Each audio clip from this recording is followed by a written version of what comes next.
about to go to overtime in the 220-pounder, 100-kilo championship. Kurt Angle, he's the defending world champion. He's in the red signet. Kerry McCoy, a collegian who took a year off from college wrestling at Penn State, has gotten all the way to the national finals. No score through the first 3 minutes, and not even really a whiff of the score, was there, Jeff? Not really. The only real attacks came early in the match by McCoy. Angle doing a great job of countering out. Never really threatened, but McCoy definitely carried the match early. We're now in overtime. It's really been a conservative match by both athletes. Neither one taking risks, neither one really wanting to give the match away by making a mistake. And Angle, now that's good stuff when you yank on your opponent's head and make them take steps. That's going to cause the back to burn, fatigue to set in, but best of all, it creates opportunity, changes of level to go ahead and exploit to score points. Both these guys seem to be in absolutely peak physical condition. Well, Angle looks stronger than he did at the 95 World Championships. McCoy dedicating this last year to international wrestling to prepare for this opportunity in this moment. And it'll be Angle picking up a passive call here. McCoy putting him down, and this is where McCoy is the least experienced. International mat wrestling, or what's termed parterre wrestling, is something that he has very few hours in. He doesn't have too many international matches and international training as Kurt Angle does with the world team and such. And that's, I think it's going to be very difficult for McCoy to score here. Angle had said that this particular, the parterre, would be the difference in the match. And that's the way you relieve pressure. McCoy trying to pull Angle's legs out, and Angle just keeping his legs taut, moving with his arms so that his legs don't straighten out, where McCoy can then work on him. Good technique by both athletes, both of them giving them their all.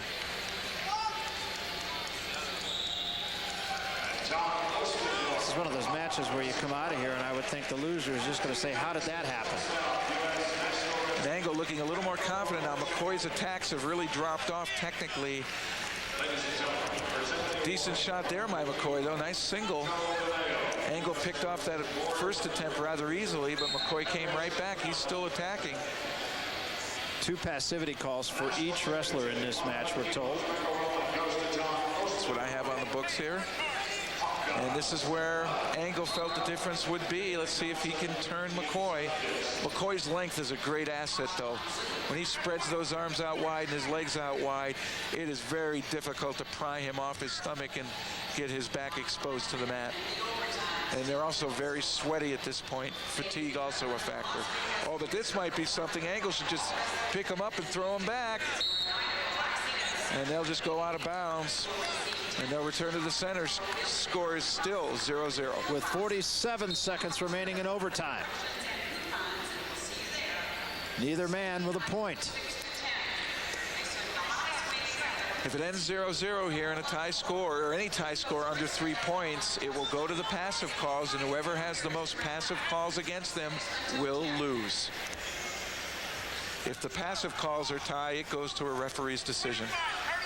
And boy, that'll be interesting, but I believe, like boxing, they'll probably make you beat the champion. And that passive call is going to put it in favor of Angle. And you can see the expression on McCoy's face when he was called for that. 10 seconds remaining. Well, this avoids the referees having to make a distinction between both athletes having 2 passivities. McCoy having the third there. They'll say he's been warned 3 times versus Angle's 2. That'll cost McCoy the match. We will see Angle's hand raised here. And boy, I'll tell you, I wonder how Kurt Angle and Kerry McCoy feel right now with their performances. They've both fought really hard, but there were no points scored in this match. Sure, Angle's going to feel as though he dodged a bullet. He struggled in his semifinal match, had to come back from 3-0 down, and struggled here. But a W's a W.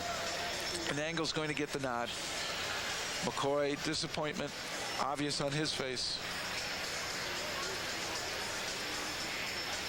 And there it is. So the world champion, Kurt Angle, will take the #1 seed into the Olympic trials. He defeats the collegiate who's laying out for a year, Kerry McCoy, but don't you know, he'll be back. So will we. Folks, since the Olympics ended, you know, advertisers have been signing Olympic gold medal athletes as you know, spokespeople for the product. See Kerry on the cover of People magazine, Kerry Strug on that. I mean, all these people. Now, in our continuing effort to help these athletes enter show business, because that's why we're here, essentially as a tool. Is that what we are? Yeah, we're a tool. We're going to give another gold medalist a chance to practice his commercial endorsement skills right here on our stage. Alan, bring in the backdrop. Can you bring the backdrop in? Let's get all our props ready. Folks, please welcome Olympic gold medalist, wrestling champ, Kurt Angle. Kurt, come on out here.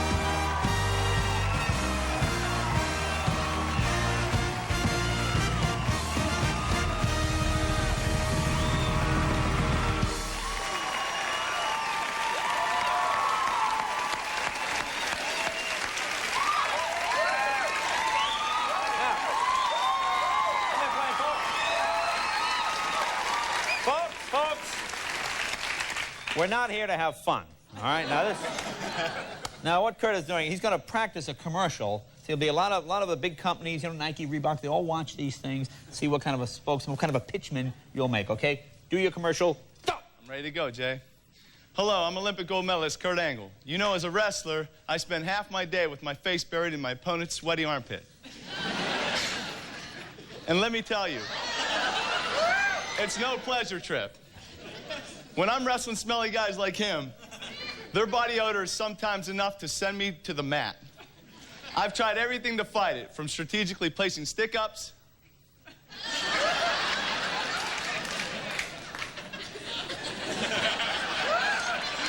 to pinning them with Little Pine Tree air fresheners.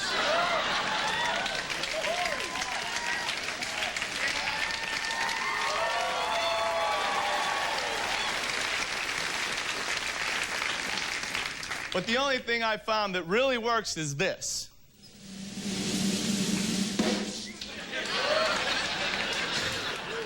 The Big Hairy Brute deodorant. One quick spray is all you need to keep him smelling fresh as a daisy for the entire match.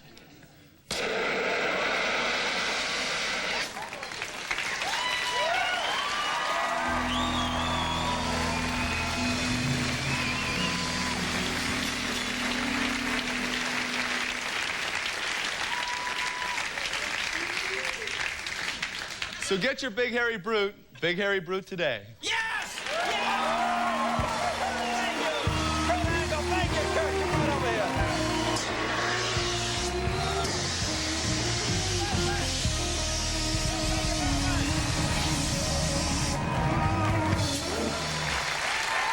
Folks, welcome back. My next guest won an Olympic gold medal in wrestling after a knockdown, drag-out match with an Iranian wrestler. Which ended in a tie. In one of the most dramatic moments of the Olympics, the referee declared the winner. We have the tape. Watch the guy in the red outfit. Take a look.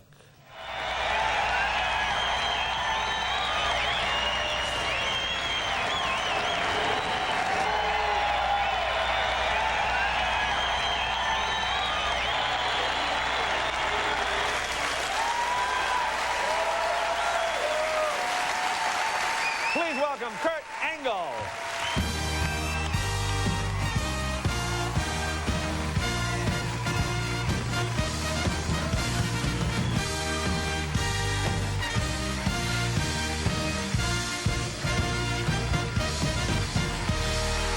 Congratulations. Thanks, Jay. This has got to be almost as good as being president when it comes to meeting women, just having that around. Oh, this is the best tool right here. If you're the president and wearing one of those, you got it made. Now, I understand you're giving that to your mom, though, huh? Yeah, I figured she deserved this more than I did. She's done so much for me. She raised me from when I was just a kid, you know, and... You know what's funny about that? My mom, too. What are the odds? Well, the point is, she taught me how to be a good person. Yeah. And that's great. And these last 8 years, she's been my personal secretary. She did my laundry. She cooks for me. She does everything. She takes my messages, everything. Now, that would have averaged out to about 100 grand a year. Yeah, in dollars, it'd be a lot, definitely. Yeah. But that's great. But see, that's a wonderful thing, though, that your mom could be part of that. I think that's terrific. That's terrific. Now, that match was very, very strange. It ended in a tie. I don't think a lot of people quite... Because when you saw it happening, it wasn't quite clear. Explain exactly what happened. Well, the score ended 1-1, and we have passivity calls, which is stalling calls, and there was 2-2 stalling calls, so that was a tie, too. So it came down to the officials. There was 3 officials. One was from Mongolia, Russia, and I think the last one was from Cuba. And what happened is they went down to aggressive moves. That was the third criteria. And who had more aggressive moves? I had 6, he had 4. It was very, very close. And I won, and, you know, that was it. I won the gold medal. Yeah, and, you know, I mean, you really got emotional there. Yeah, all I could think about at that moment was how much work, how much dedication I put into it, and how much my family helped me out. I thought about my dad looking over me, and my friend and coach Dave Schultz, who's helped me out so much in the past years. He had his tragic death this year. All I could think about was all those things. It was a rough year for me. Yeah, and for me to overcome everything, it was just a great experience, and my emotions just flew. Did you sense that would happen? I mean, are you an emotional guy by nature? I mean... Definitely. Yeah. You know, I can't stop my emotions. Yeah. That's just the way it is. I mean, did you have any sense that would happen, or it just happens, I guess? It just happened. I had no clue I would do that. Because I know that the man you fought against, he was champion before, correct? The Iranian Yes, he guy. was. Now, he looked like he didn't take it too well. No, no, and it's surprising because the Iranians are very good people. They're full of pride. They have a lot of respect for other wrestlers, other people in the world. And actually, they were my fans. They always cheered me on when I wasn't wrestling an Iranian, of course. You know, it was very shocking to see that out of anybody that's from Iran because they're like that. They're just full of pride. Because it's not like, you know, if like 4 of the judges were American, you go, oh, but I mean, Mongolia, Russia, Cuba, those are not our biggest fans, really. No. You're right. Especially you're the right. Cuban guy going, yeah, it's the Cuban. Now, you're from Pittsburgh originally, right? Yes, I am. No, okay. Yeah, it's a great town. I like Pittsburgh.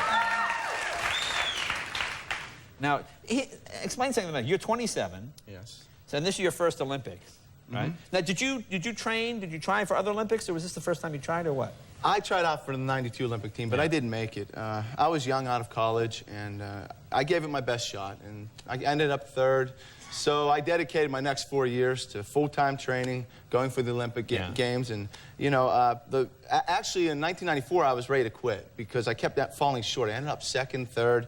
Things weren't working out for me, and I gave up the sport for about 3 months. And when I came back, I promised myself if I came back, I'd give everything I had. I'd quit any coaching jobs. I'd just go straight for the Olympic Games. And fortunately, it paid off. But I didn't think I gave my full efforts before that. But that's fascinating to me that you're 2nd and you think you're failing. You know, if you're like 14th or 29th in the world, you go, I'm 2nd in the world. Screw it, I can't do this. It's amazing to me. Now, do you have a girlfriend? Yes, I do have a fiance. A fiance? Yeah. Oh, you're engaged. Yeah. You're engaged. Thank you. So when did you get engaged? Did this happen since the Olympics? No, in 1992. Got engaged in 92.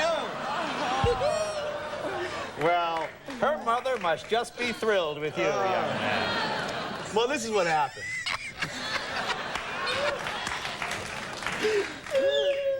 At the time, we talked, and we decided that we would wait until after the Olympic Games in '96. You decided or we decided?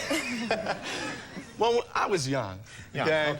And we decided we would wait until after the '96 Games, but it was a rough road. You know, the 4 years of training and not being with her that much, and you know, we had our ups and downs. A couple of times it was close to being completely ended. So how long did you date? Geez, I'd say 3 years before that. So it's 3 years, plus you've been engaged since 92. Oh, you know what? The day after the gold medal was around my neck, she confronted me. That was it. That was it. Yeah. Pretty much. All right. Okay. She confronted you. You're engaged. You've been engaged for 4 years. When do you get married? We decided, we're not sure yet. What is that? Like, give me an idea. Like when? Between 12 to 14 months. What 12 to 14 months? That's a year. You need a year to prepare for marriage. Maybe a little longer. You've had 4. I know. Let's just waggle on this hook for a while. So probably in the next year. Yeah, Yeah, definitely. go for the goal. Go for it. So what's next for you? What do you want to do next? What's the thing that's going to happen? I'm pursuing an acting career. Got to come into showbiz? Yes, I am. Well, you got the commercial endorsement there. That's my first. That's your first. That's your first. Great. Do movies and stuff like that? Yeah. Well, that's good. Maybe you come back and get married on the show. Kurt, thank you very much. Kurt Angle. Be right back with music of Brian Adams right after this.